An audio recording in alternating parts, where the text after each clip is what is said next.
চলো আজ বানাচ্ছি চিকেন স্যাটে, যেটা রেস্টুরেন্ট কিংবা অনুষ্ঠান বাড়ি প্রায় খেয়ে থাকি আর কম বেশি সবারই বেশ পছন্দের। প্রথমে কিউব করা বোনলেস চিকেনের পিসগুলো ভিনিগার, আদা রসুনের পেস্ট, সয়া সস, কাশ্মীরি লঙ্কা গুঁড়ো, লবণ, গোলমরিচ গুঁড়ো, চিলি ফ্লেক্স, ময়দা, কর্নফ্লাওয়ার, 2 রকমের বেল পেপার আর ক্যাপসিকাম দিয়ে ম্যারিনেট হওয়ার জন্য 1 ঘন্টা রেখে দেবো। এই সময়ের মধ্যে একটা সস রেডি করে নিচ্ছি। Soya sauce, vinegar, green chilli, red chilli, tomato sauce, Kashmiri লঙ্কা গুঁড়ো, সামান্য কর্নফ্লাওয়ার, জল দিয়ে মিক্স করে নিলাম।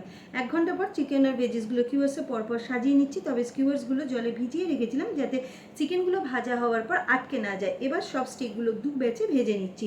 বন্ধুরা, এটা কিন্তু একটা ইন্দোনেশিয়ান ডিশ যেটা ভীষণই টেস্টি।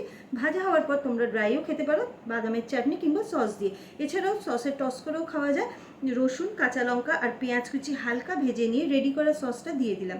মিডিয়াম ফ্লেমে একটু ঘন হওয়ার পরে স্টিকগুলো দিয়ে আর সামান্য তিল অ্যাড করলে কিন্তু টেস্টি চিকেন সেটা রেডি। তোমরাও কিন্তু অবশ্যই ট্রাই করে জানিও।